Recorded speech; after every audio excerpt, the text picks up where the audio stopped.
आप सब मेरे ऑनलाइन बहन भाइयों को एक बार फिर से जय मसीह की। परमेश्वर के अनुग्रह दया और कृपा से उसने हमें जीवित रखा, सही सलामत रखा, अपने परिवारों के साथ रखा। इसके लिए उसका धन्यवाद करेंगे। आइए हम एक छोटी सी प्रार्थना करेंगे ताकि हम पवित्र आत्मा को पाकर उसके जीवित वचन को जान सकें। धन्यवाद मेरे खुदावन, हे धन्यवाद मेरे राजा, तेरे पवित्र नाम को धन्यवाद प्रभु।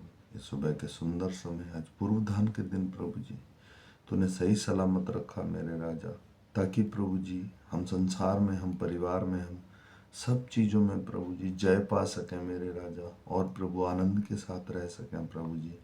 तेरा वचन पढ़ने जा रहे हैं मेरे राजा, क्योंकि तेरा वचन ही दीपक है प्रभु जी, तेरा वचन ही उजियाला है, और तेरा वचन ही जल है प्रभु जो हमें तृप्त करता है।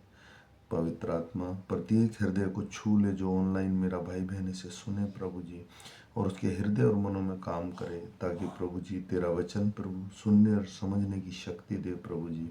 पवित्र आत्मा में विश्वास करता हूँ प्रत्येक जन को तूने छू लिया प्रभु, ताकि प्रभु जी सारी परेशानियों का हल प्रभु तेरे ही पास है, क्योंकि तू ही प्रभु परमेश्वर है। हम तेरे ही हाथों की रचना है मेरे राजा। सारा आदर सारी महिमा तुझे देता हूँ प्रभु यीशु, आमीन। मेरे भाई और बहनों, आज तारीख है 2/3/2025 और हम सुबह का वचन पढ़ने जा रहे हैं, नया नियम। और जो भी मेरा बहन भाई मुझे फॉलो करेगा वो 365 दिन में पूरी की पूरी बाइबल कंप्लीट कर लेगा। मैं सुबह नया नियम पढ़ता हूँ, शाम को पुराना नियम। और आज हम पढ़ेंगे मरकुस की पुस्तक में से 8 अध्याय, इसका 1 से लेकर 31 वचन तक। इसके पढ़े और सुने जाने पर प्रभु की आशीष हो। इन दिनों में जब वह फिर बड़ी भीड़ इकट्ठी हुई और उनके पास कुछ खाने को ना था, तो उसने अपने चेलों के पास बुलाकर उनसे कहा, मुझे इस भीड़ पर तरस आता है, क्योंकि यह 3 दिन से बराबर मेरे साथ है और उनके पास कुछ भी खाने को नहीं। यदि मैं इन्हें भूखा घर भेज दूं तो मार्ग में ही थक कर रह जाएंगे, क्योंकि इनमें कोई दूर से आए हैं। उसके चेलों ने उसे उत्तर दिया, यहाँ जंगल में इतनी रोटी कहाँ से लाए कि ये तृप्त हों। उसने उनसे पूछा, तुम्हारे पास कितनी रोटियां हैं? उन्होंने कहा, 7।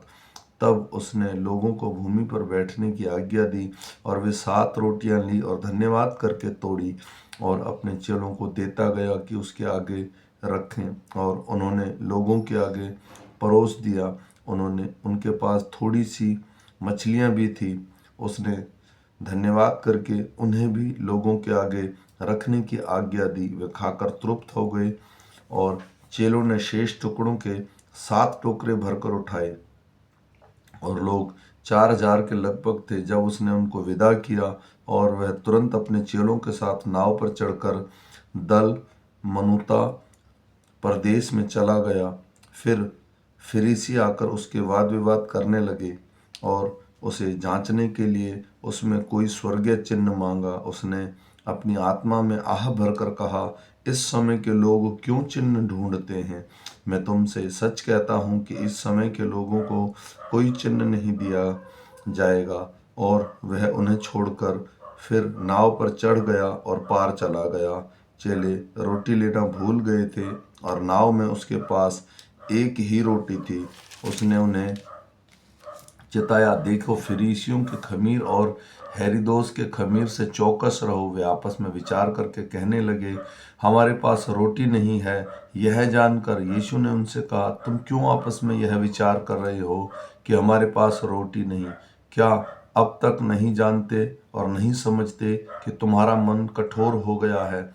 क्या आंख रखते हुए भी नहीं देखते और कान रखते हुए भी नहीं सुनते? और क्या तुम स्मरण नहीं कि जब मैंने 5000 के लिए 5 रोटियां तोड़ी थी, तो तुमने टुकड़ों की कितनी टोकरियां भरकर उठाई? और उसने उससे कहा, 12 टोकरियां। और 4000 के लिए 7 टोकरियां थी, तो तुमने टुकड़ों के कितने टोकरे भरकर उठाए थे? उन्होंने उनसे कहा, 7 टोकरे। उसने उनसे कहा, क्या तुम अब तक नहीं समझते? आमीन। मेरे भाई और बहनों, आज के वचन में परमेश्वर ने बताया कि वह थोड़े में से भी बहुत कर सकता है। हमें उसके अनुसार अपना जीवन गुजारना है। अपनी इच्छा के अनुसार नहीं। दूसरा, फरीसियों ने आकर उसे एक चिन्ह मांगा, स्वर्गीय चिन्ह।